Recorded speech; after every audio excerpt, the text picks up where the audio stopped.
I changed my hair. Oh, I didn't change mine. Okay.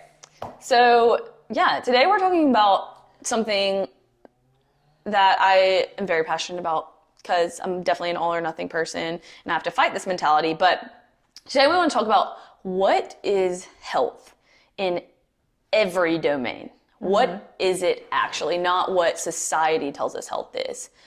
And so we're going to kind of expound on that a little bit and give our input. But first I want to ask you, like, what do you think health is and where do you think our society has like completely taken a U-turn from that and tells us this is what health is? Yeah.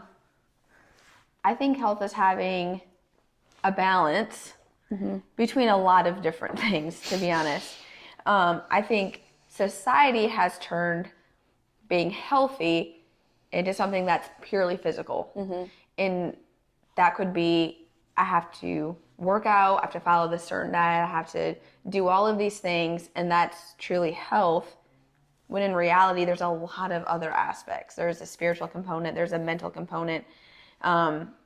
And I can speak a lot about this from personal experience of taking things to an extreme, like physically speaking, to where that has almost consumed every thought, every action is purely a physical goal. And I can tell you how that transpires into a spiritual side and a relational side with other people. And I want to definitely expound on that if you're okay with it, because I'll give my experience too, because I've experienced that too. Yeah. Is like we were talking about earlier, you can start to mistreat your friends, your family, because now your utmost goal is to attain this perfection, whether it be in a sport, a body composition. And so everything else almost becomes a hindrance, right? So those relationships, the time, like both being Christians, like time in the Word, time in prayer, my mind was always, but I should be here working towards a physical goal. And so where society tends to push people is true health is looking a certain way. When in reality, I know there's a whole nother movement now where you can be healthy at every size and whatnot, but I think there is definitely a physical component. I don't want people to hear me say that, but there's also the other two. And I think there has to be a balance between all three. Yeah, and before I give my input, what did you say earlier about, okay, you're chasing this really extreme idea of health and how you look or how you perform in a sport, and let's say you get it. Are you happy? Right. So you spend all this time working towards something, or you have this one problem area and you do all of these measures, and finally maybe you don't have any of this anymore, right? Because that's what everyone points at. Yeah. But then you're not happy. There's another goal that you have, or you finally reach this perfect body composition and it's like, okay, that's it. Like something new pops up. Something new pops up for sure. And so I think that people just spend all of their time so focused on this, and then they either get there or maybe they don't get there. But in that pursuit, they have sacrificed a lot of other really important components of their life to attain something that, for most people, you have to sacrifice a lot. And when you sacrifice that, you realize it's not worth it. Absolutely. And both of our faith informs a lot of our mindset around this. But where I have landed over years of doing it the wrong way and years of learning from my mistakes and overcompensating and overcorrecting and then having to just find a really healthy balance, where I have settled and what I believe is true is that as humans created in the image of God, we are a combination of a spirit and a body. If we were just the physical, we'd be an animal, without the spirit, we'd be a chicken or running around, And then if we were just the spirit or the soul, we would be an angel without a body, right? So the what makes us human is our nature in the physical and the spiritual and the combination of those. So if that's my starting point of what I believe a human being is, then their health of my spirit and my body, they have to be balanced. And if one is skewed so high that it's taking from the other, then I am not healthy. My net might be a negative, right? So, and I'll kind of start with some personal examples, but you and I both are really, we were really into CrossFit at one point, and competitive CrossFit is tough because you're working out, 4 to 6 hours a day. You're trying to eat all the right foods, all the right macronutrients to be the best that you possibly can. And there's this constant fear of I'm not doing enough, or I'm not eating well enough, or, oh, I went out and drank alcohol with my friend one night. I've ruined my workout the next day. So, and I'm talking from personal experience. What would happen is when I got so obsessed with doing things perfectly from a physical standpoint, I have to get my workout in at this time, then I am tempted to skip my quiet time in the morning, and I would a lot. Now I've prioritized my physical goal over something that is really, really important for me in my day-to-day, spending time with God, whatever time that might be. And then I would get frustrated if I had to miss a workout. I would take it out on Sean, my husband, and I would be a very cranky, not fun person to be around. And I still struggle with this. I'm not saying I've arrived, but what I came to realize is that, oh wow, missing out on something that I'm obsessing over physically is now hurting my spirit, man. And it's hurting the people I love, the relationships, the only thing that we can take on this earth with us when we die. We know that our body is wasting away, that we are moving towards death, not to be morbid, but that doesn't mean we're not supposed to take care of our physical bodies. But I firmly believe that our spiritual health and our emotional health will always trump the physical body. And so what can we do to steward our physical body well to better our spirit, man, and become the best version of ourselves as a mom, as a dad, as a sibling, as a wife, as a husband, whatever. I think that they support each other, but you have to just keep in line which one is the ultimate, like the most important one. So I got on a big tangent there, but my view of health is that okay, if one is way to prioritize and you have no regard for the body and you're reading and studying all day, that's great, but then your body is completely right, you can't even move around, then yeah, you've skewed it too far. Same for the physical, you can overdo it. So that's my take on it. Yeah, and I would totally agree with that. It's gonna probably ebb and flow with different seasons of life. And like you said, if you completely disregard the physical body and don't do all of these things that society deems as healthy, then you won't be able to show up for the people you love. Absolutely. You can't do the things that you love. So there is kind of a fine line that may shift depending on where you're at in life. But yes, I think both are 100% necessary and are so intertwined that sometimes we don't even realize it. Yeah. So kind of going off of that, okay, what is health?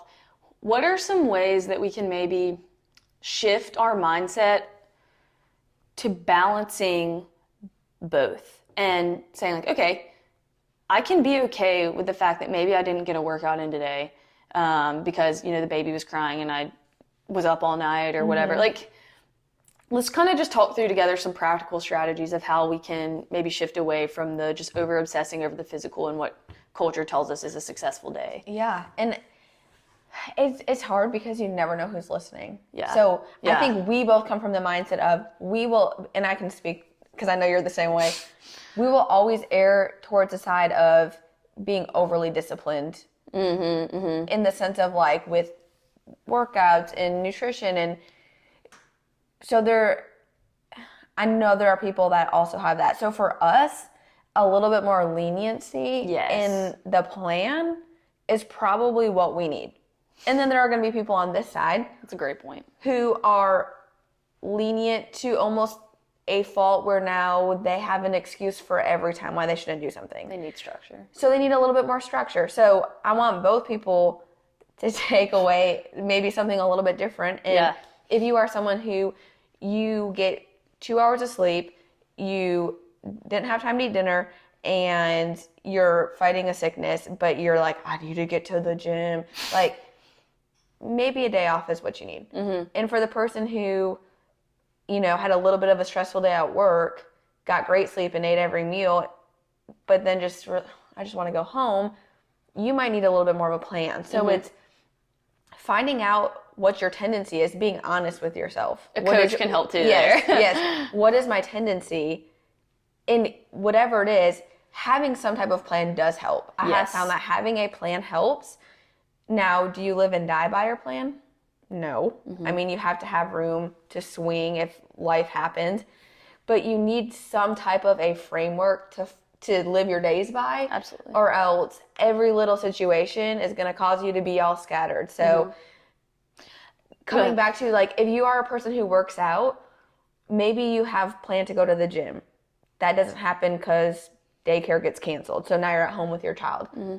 What's a workout you can do at home? If you go to a gym, you know that there are body weight exercises you can do anywhere. So you don't have to have a whole home gym setup. Can you do 50 squats, 50 push-ups, 50 lunges, and then take your kids on a 10-minute walk? Yeah. That's awesome. Like, that is doable. So finding ways to maybe have your plan, but also leave room for if life happens and be able to make an adjustment. Absolutely. And I think it's really important to set yourself up for success, because I can self-sabotage so quickly. And if I know myself, and I know that if I don't get my workout in before noon, the chances of me working out are going to decrease dramatically, because most of my meetings are in the afternoon. I'm going to get progressively more tired as I go throughout the day. There's just more wear and tear from just emotional fatigue, talking to people, and then my desire to work out and the chances of it happening are far less. So I have learned, after many missed days of working out because I waited and I put it off, that I need to set myself up for success and plan to do it early. And that goes back to your comment about framework is, okay, your husband, for example, he works out at night. That works great for him, right? Like, it's like 8 p.m. Yes. So he knows he's more likely to get it done then. I am not like that. If I wait till 8, I'm going to bed. Right. And so starting out, having a coach help you figure out maybe what will be the easiest to adhere to, right? Starting there and then actually structuring your day around it. And then segueing off of this, I do want to talk a little bit about hard and fast rules around nutrition and how to pursue a really balanced level of health, how we have to kind of abolish some of those, this is the only way you can be healthy. And let's kind of talk about that, but then how we can create a framework around what works best for you to set you up for success. And I think what you said about working out is so true for nutrition. Like, if you know we're both people who are going to work out in the mornings, then I'm going to plan time in the mornings for that to happen. Now, it might be in a gym, it might be a quick at-home workout, but I know that the morning time is when that's the most likely where I will get my workout in. Like today, for example. Yeah. Like, sorry to interrupt you. No, it's okay. But like, we literally would not, we're in town visiting Gina and Garrett, and like, I know we would not have worked out this afternoon if we had not woken up and said, okay, let's just go ahead and walk out to your home gym and do it real quick. And now we feel great. Yeah. We don't have it hanging over our head. Right. And it's not wrong if you want to do it at night.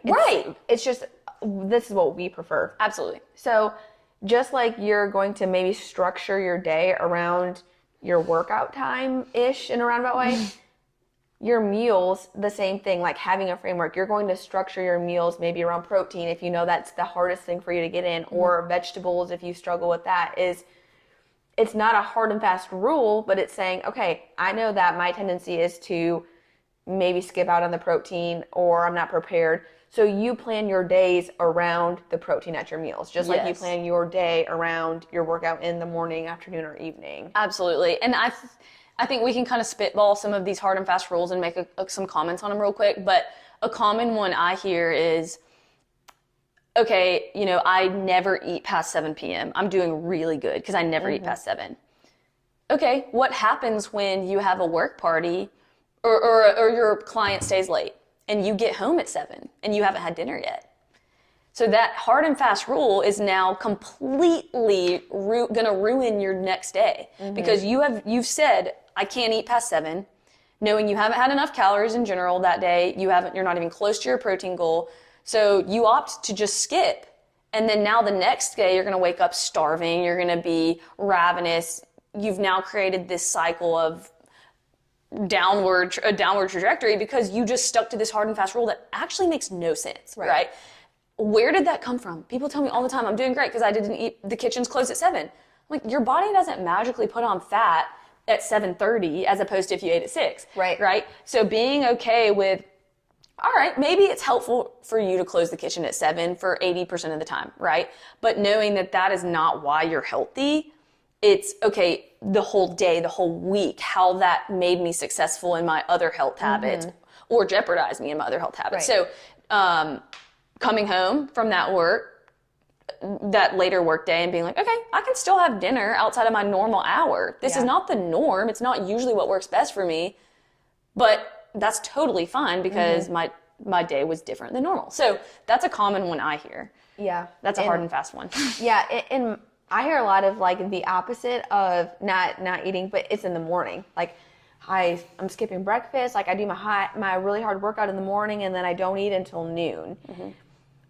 And again, I'm not dissing any specific diets out there, but we were just talking about like you're not a perfect body size and composition because you're doing these things. Yeah. Like your body weight is determined by your calories. If you're in a calorie deficit, you will lose weight. If it's from broccoli or brownies, you will lose weight. And so people start to think these rules are why they're losing weight. I'm not eating after 7. I'm skipping breakfast. I'm not eating sugar. That's a big one for me is I'm not eating any sugar. So you ask someone to eat a banana and they're astonished.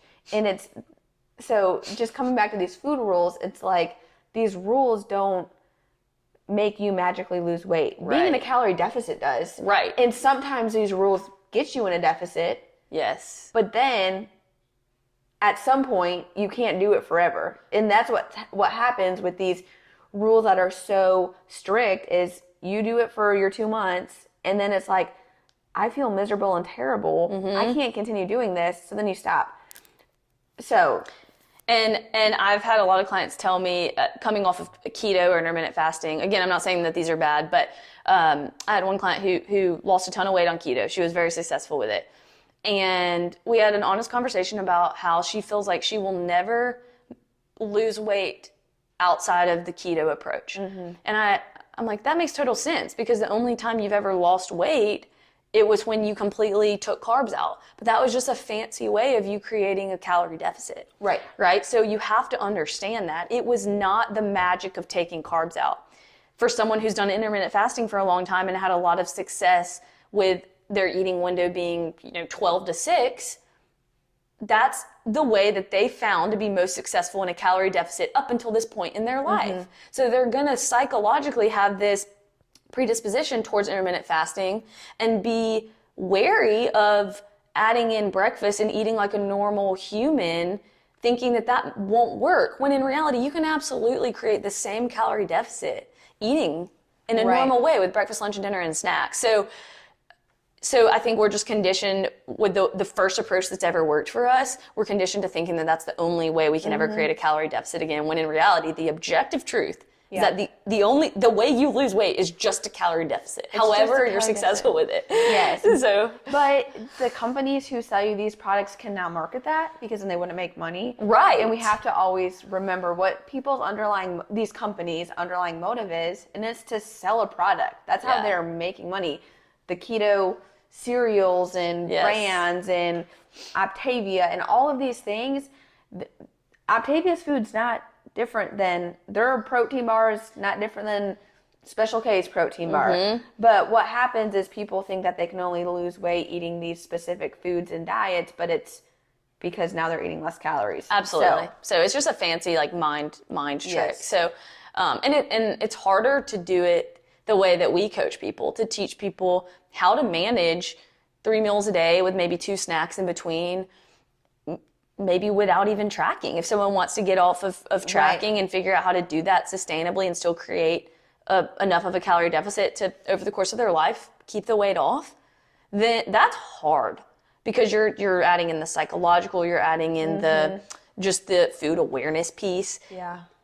It's very difficult to teach. It takes a lot more time. It absolutely can be done, but it would be so much easier for me to give people a list of rules and say, okay, here's our protein bar that you have to eat, and this is how much of our breakfast, lunch, and dinner. You order this big box that we ship to you. This is all you can eat for the rest of your life. If not, you're going to gain all the weight back, and then we'll see you again next year. Yeah. That's so easy. Yeah, it's so easy to write a meal plan. Right. Like that doesn't help people, though. That doesn't help people because, and I think you would agree, but the goal that I have with clients is I want them to come up with a plan. I would like to help them come up with a plan, but I don't want to be like, okay, Ellie, starting tomorrow, you're going to increase your water intake. You're going to add in breakfast. We're going to eat a vegetable at lunch. You're going to bed at 7 o'clock. Your phone's going in the kitchen. You can't look at it. You're going to work out at 5. No, I don't want to do that. I want to hear what they're doing. Like, I want to sit down with someone. I really want to know what they're doing now. And then from there, you figure out what's going to work from them. Yeah. Because it's going to look a little bit different for everyone because no one is starting at the same spot and no one wants the same destination, right? It's all relative to that person. And so I want to talk with someone and figure out where they want to get to. And then I want to come up with a plan together to help get them there without them feeling like that process is going to, number one, consume every single thought they have. Number two, be absolutely horrible and they hate the process. Yeah. And so if we can successfully come up with something where they can now enjoy life, they can go to their Christmas party, they can go out to eat with their friends, they can go to the wedding, and they can tell me, I was able to enjoy some foods there that I don't normally have. I didn't feel guilty. I did not overeat. And I was able to maintain my weight. That is a win. I would rather any day someone text me that than, absolutely, you know, hey, I lost 5 pounds this week. I would be like, we did something wrong if we lost 5 pounds in a week. Right. Or like my macros were perfect for 2 weeks. You know, like I mean, that's great if it just happens to be that way. But I also think there's something to say about seasons and, you know, having this seasonal approach of, okay, maybe November and December, we just know with the structure of life and how much people travel and all the holiday parties and maybe hours out of the day that are taken out of your workout time if you have a small window. We know that those 2 months, you can still do a great job of stewarding your health, but it may not be the best it's ever been, right? And actually, the first step is being okay with that and doing the best with what you can with what you have, right? But then I think there's something to be said with, you know, kind of a seasonal approach. And I had a lot of my clients who Thanksgiving week, they were out of town and they did the best they could. Most of them had no access to a gym. They walked. We had a goal to, you know, get out and move in some capacity. And for most people it was a walk, right? The meals, they didn't get as much protein as they would normally if they had control over every meal, but they still prioritized it. But when they come back, most of them had a really strong desire to get back into their normal routine of, I love the way I feel at home when I can control my portion sizes and I can actually do a legitimate workout and drink X amount of water, and all of those things maybe slid a little bit Thanksgiving week. So I don't give them a list of all the things that you have to do this week. But I think that at a time like that, coming off of a more lenient week, there's a lot to be said about picking maybe 1 or 2 things that you can really recalibrate on. Like, okay, really making sure that I'm eating a fist-sized portion of a lean protein rather than just doing my best when I have no control over my meals. So maybe picking one thing that's very realistic that you know will have a positive impact on all your other health habits. There's a time and place for that. And maybe like something we talked about earlier, if I haven't tracked my macros or my calories in a year and I've gotten really good with intuitive eating and figuring out about how much I need at each meal and eyeballing it, it's really easy for me to lose sight of how much 2 tablespoons of peanut butter is. You know, I can measure it out for a month when I'm adhering to macros and calorie tracking. And for the next 3 months after that, I can have a really good idea of what those 2 tablespoons looks like without weighing. But maybe a year goes by and I've really lost sight of how to eyeball 2 tablespoons of peanut butter. So there's something to be said about pulling the scale back out and just recalibrating your awareness, not being obsessive, but saying, oh, wow, that was actually 4 tablespoons that I've been eyeballing. It just grows, you know? So I think there's something to be said for that seasonal approach, and kind of just allowing yourself to just look at it from an awareness perspective rather than a restriction. Right. And I think with anything, like you said, it is a seasonal thing. It's definitely a tool. Like it is a tool that you weighing and measuring food is definitely a tool. I don't think it's a diet. I mean, No. I know there's if it fits your macros and that is, it feels diety at times, but to me, it is simply just a tool to know, okay, am I in a deficit? Am I in a maintenance phase or in a surplus? Because there's really only 3 states you can be in. You're losing weight, you're staying the same, or you're gaining. And so when you weigh and measure your food, it's just a tool to know where you are at. Yeah. And so I don't like to use it as this is a really diety approach. No, this is just a measurement. So we know a metric, so to say, that you can use. And honestly, once you do this for a couple months, you probably could put it away and you would know what you're eating because you are so in tune with what those amounts are. And like you said, there may be after a year, you're like, oh shoot, that peanut butter has doubled in size, and it's important to kind of pull it back out and to see where we're at. But it really is just a tool to set you up for success in the long run. Absolutely. Like if I am trying to do a 30-minute zone 2 heart rate piece, and I really want to try to keep my heart rate between 130 and 150 beats per minute. I can, for a long time, I could go out there and just estimate and go by feel, but every now and then I want to look down at my heart rate and just kind of make sure I'm in the ballpark. And I don't have to stare at it the whole time and freak out if I drop below 130. It's just a nice little tool to know. Yeah. Confirmation, like I'm kind of where I need to be. Yep. And I can go out there without my heart rate watch and get a great workout. But then every now and then I need to kind of look to see what zone 2 feels like. Right. You know, and same way with tracking. Yeah. It's just an awareness thing. Yep. So that was really good. I think the goal of this podcast is really just, okay, how can we establish more of a flexible mindset around what health is without beating ourselves up all the time because we feel like we're not adhering to these completely arbitrary rules that fit into different diets. Yep. And then we feel like we need to do all of them, and it's exhausting. I would hate being healthy if I made myself follow all of those. I would hate it. Yes. And the point of being healthy is feeling good. It's feeling good and it's enjoying what you're doing. Like, right. It doesn't have to be this terrible thing. And I wanted to say, you can definitely lose weight even if you're not tracking. Like, you do not have to track, but it is just like, if you're thinking about your bank account, like, you can still save money if you're not budgeting, but it sure makes it easier if you have a budget that you're following, right? So Margin. you can still see success without doing the food scale and all of that, but it just is, again, that tool to help ensure that you're really staying within those parameters to help you go where you want to. So if you're trying to lose, maintain, or gain, and again, that's going to be different for everyone. Yeah, and I think I'll end with this, but one way that I really like to look at it is creating margin for yourself, like you said with the budget. I love my routine at home of most of my meals being something that I can control, at least breakfast and lunch, and I feel really, and I know I'm going to feel really good after that meal. But knowing that we were going to come visit y'all this weekend, and I don't know if we're going to eat out or not, but knowing that I built up margin for myself, not hoarding calories by any means, but I love the way I felt all week, eating the way I'm used to eating. And if we want to go out and enjoy a meal, there's no guilt around that. No. Right? Because I know for a majority of the time, I'm eating according to my goals, and I don't feel like I'm missing out on anything. I love the food I get to eat. It's tasty, it's amazing, makes me feel good, sleep good, work out well. But because I have that general structure in my life, I know on a whim, if I'm traveling down and I want to have an awesome meal with someone at an Italian restaurant, I can do it. And it's not going to throw anything off. And I think that's a way that you can live your life without feeling like you're missing out.